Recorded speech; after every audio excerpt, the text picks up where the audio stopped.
Hello, hi and welcome back to my YouTube channel. For those yang baru dalam channel ni, korang jangan lupa tekan button like and subscribe. And I just nak remind you guys macam biasa, kalau korang nak share story dengan I, korang just DM je I dekat Instagram. Link dekat description box dekat bawah. Okay guys, without wasting any time, let's roll the intro.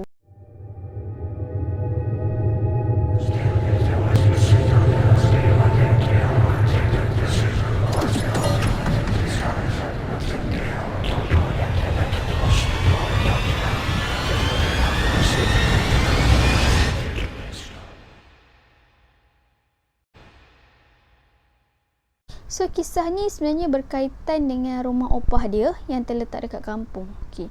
So, nak dijadikan cerita, bila atuk dia ni meninggal dunia, tapi sampai tahun 2022 ni, atuk dia dah 16 tahun dah meninggal. Tapi kejadian ni berlaku sehari selepas atuk dia tu meninggal dunia. So, bila atuk dia meninggal dunia, opah dia ni terpaksa stay dekat kampung tu ataupun stay dekat rumah dia tu sorang-sorang. So, anak-anak dia ni macam risau lah bila opah dia stay dekat kampung tu sorang-sorang. Even opah dia ni time tu masih sihat lagi guys. Dia boleh berjalan, dia boleh pergi masjid, dia boleh pergi jalan-jalan, memang dia boleh, dia sihat lagi, dia kuat lagi untuk berjalan. Tapi biasalah anak-anak ni dia akan risau kan mak dia stay dekat kampung. So diorang ni try macam nak pujuk mak dia untuk stay dengan diorang ni dekat KL. Sebab anak-anak opah dia ni memang semua stay dekat KL. So diorang senang untuk jaga opah dia secara bergili-gili kalau bawa opah dia stay dengan diorang. Okay. So pujuk, tak makan pujuk, opah dia tak nak juga, macam berkeras juga nak stay dekat kampung juga. So anak-anak dia ni macam terpaksa relakan opah dia tu stay dekat kampung. Sebab diorang ni dekat bandar, diorang nak bekerja lagi apa semua kan, diorang tak boleh nak stay dekat kampung. So diorang terpaksa lah relakan opah dia ni stay dekat kampung. Tapi setiap hujung minggu je, diorang adik-beradik ni memang akan bergili-gili balik untuk jaga opah dia ataupun untuk jenguk opah dia dekat kampung sorang-sorang. Lepas je kematian atuk dia, anak-anak opah dia ni semua stay dekat kampung time tu seminggu. Sebab diorang nak teman opah dia, and then nak kemas barang-barang atuk dia yang dah tak guna dah. So diorang boleh lah bagi derma dekat orang lain. Okay. So nak dijadikan cerita lah kan, cucu-cucu opah dia ni bila balik kampung je, diorang ada satu perasaan di mana diorang akan rasa takut. Sebabnya rumah opah dia ni sunyi tau, memang sunyi. And then rumah opah dia ni rumah papan, tapi besar sangat-sangat guys. Dekat bahagian atas je memang besar, tambah lagi dekat bahagian bawah. So bila dekat bahagian atas tu memang jarang digunakan, sebab dekat bahagian bawah pun dah cukup dah untuk diorang satu family besar tu. Okay. So diorang ni, budak-budak ni akan rasa takut tau. Nak pergi toilet akan nak diteman, nak pergi tutup lampu dekat atas pun macam takut. Diorang ni memang takut bila dekat rumah opah dia tu. Memang perasaan tu timbul sendiri. Okay.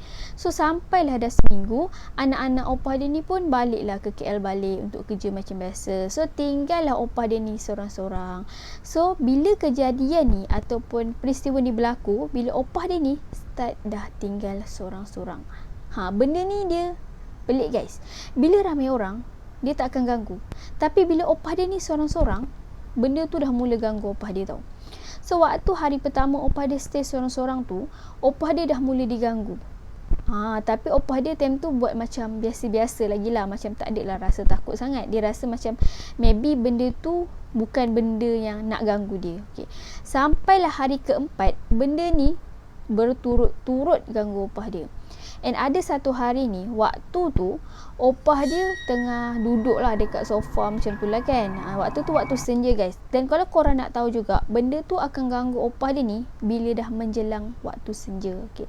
Waktu tu opah dia terdengar ada orang macam berdehem, tapi dalam suara yang garau sangat-sangat. Dan berdehem dia tu bukan sekejap tau, dia macam panjang dehem dia tu. And then time tu opah dia macam fikir positif lah. Opah dia ingat yang bunyi tu datang daripada pintu ataupun tingkap rumah. Yelah bila rumah kampung kan, kalau tutup dengan nak buka tingkap tu ke nak tutup tingkap ke akan bunyi sikit kan. So opah dia ingat macam tu lah. Tapi bila fikirkan balik, dah senja. Of course lah, sebelum senja tu opah dia akan tutup dulu tingkap dengan tutup pintu. So lepas je opah dia kena ganggu dengan bunyi garau yang berdehem tu, esok tu pula bila opah dia tengah tidur, opah dia ni alami satu mimpi guys. Dia mimpi dia berjalan dekat satu kawasan hutan yang sangat-sangat tebal, Dan bila dia tengah berjalan tu, dia terdengar bunyi dentuman yang sangat-sangat kuat daripada bahagian atas. So bila dia tengok je dekat atas, dia tengok pokok yang ada dekat sekeliling dia, yang dekat dalam hutan tu nak hempap dia. Tapi bila dia tengok lagi sekali, pokok tu macam tak boleh nak hempap opah dia tau, sebab like macam tergantung macam tu. Okay. So waktunya hari first opah dia mimpi tu, opah dia rasa macam maybe ni mainan tidur lah kan.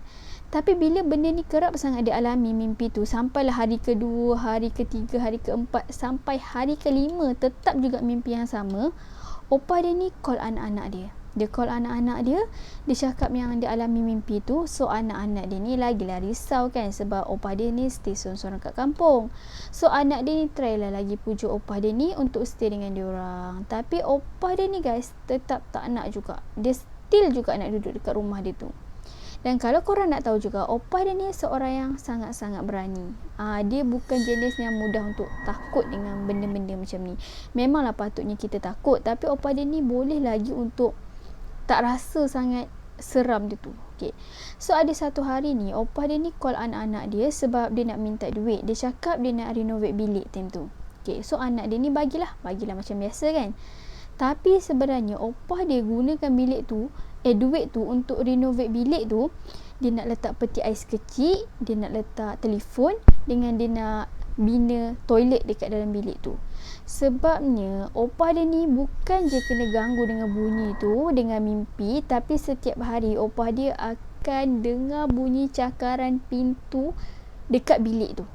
Lepas je jam pukul 9 malam, opah dia akan terus masuk dalam bilik and stay dekat dalam bilik tu. Memang tak keluar sampai subuh esok tu baru opah dia keluar. Sebabnya setiap hari je opah dia mesti akan kena ganggu dengan cakaran tu. Okay. So sampailah satu hari waktu tu hujung minggu, anak-anak opah dia ni semua balik dekat kampung time tu untuk jenguk opah dia. So kira macam ramai lah kan dekat rumah. So salah seorang anak opah dia ni, anak sulung rasanya time tu, bila dia sampai dekat rumah tu, dia rasa macam satu aura yang lain macam tau. Dia rasa macam takut, sedangkan nak pergi toilet pun rasa takut time tu. Sampai perasaan takut tu macam menyelubungi diri dia time tu. Dan kalau korang nak tahu juga, anak-anak dia cakap bila ramai-ramai orang dekat kampung tu, which is dekat rumah opah dia tu, benda tu tak agresif untuk ganggu dia orang macam mana dia ganggu opah dia bila opah dia stay seorang-seorang dekat rumah tu. So malam yang anak-anak dia orang ni balik dekat rumah opah dia tu, Pak Su dia ni pergi surau tau. Waktu tu Pak Su dia pergi surau pada maghrib ke isyak. Lepas isyak tu selalunya akan balik rumah. Tapi waktu tu Pak Su dia kata dia tak balik rumah lagi sebab dia nak pergi kedai kopi lepak dengan member dia time tu. Sampailah pukul 12 malam barulah Pak Su dia ni balik rumah opah dia. So sampai rumah dia tengok memang semua dekat dalam rumah tu dah tidur. Sebabnya rumah opah dia ni susah sikit tau nak dapat line internet tu. Line telefon pun susah sikit. So diorang ni dah tak ada nak buat apa, cuma tengok TV je time tu. Dan TV pun maybe bosan kan siaran time tu. So semua tidur dekat dalam rumah. Okay. So waktu Pak Su dia ni nak naik ke bahagian atas, sebab bilik dia dekat bahagian atas, so dia nak kena naik tangga lah. And tangga tu pula berdekatan dengan dapur. So waktu Pak Su dia nak naik je tangga, Pak Su dia nampak dekat sinki ada makhluk berbulu yang sangat-sangat besar. Memang besar sangat, warna hitam, tengah bertenggek dekat tepi sinki. Waktu tu Pak Su dia ni seorang yang agak berani juga halau benda tu tau. Tapi benda tu still lagi tak nak bergerak daripada situ. Like macam still lagi bertenggek lah. Waktu tu Pak Su dia ni bacalah ayat-ayat kursi, surah-surah lazim macam tu. Sampailah benda tu hilang. Dan benda tu hilang guys, dia menuju ke arah toilet, baru dia hilang. And sempat jugalah dia terlanggar rak pinggan mangkuk dekat dapur tu, sampailah ada yang pecah. So disebabkan bunyi pecah tu kuat sangat, satu rumah tu pula terjaga. Okay. So bila diorang ni terjaga, adik-beradik yang anak-anak opah dia ni, diorang bincang juga malam tu untuk panggil ustaz. Esok tu lah diorang nak panggil ustaz untuk tengokkan rumah opah dia ni, apa sebenarnya yang ada dekat rumah opah dia tu sampai kejadian macam tu ada lepas atuk dia ni meninggal dunia. So keesokan harinya tu, Ustaz tu pun datanglah dekat rumah opah dia untuk tengok apa yang berlaku dekat rumah opah dia tu sebenarnya. Okay. So ustaz tu ada tanya dekat opah dia tau, ada tak waktunya atuk dia meninggal dunia, opah dia ni terima barang ke, ataupun ada tetamu yang tertinggal barang sengaja untuk tinggalkan barang ke, ataupun dia ada terima apa-apa barang daripada tetamu yang datang tu. Okay. So bila opah dia teringat balik, setahu opah dia lah, banyak orang yang datang just sedekahkan duit je lah. Biasalah kalau kematian orang akan sedekahkan duit kan.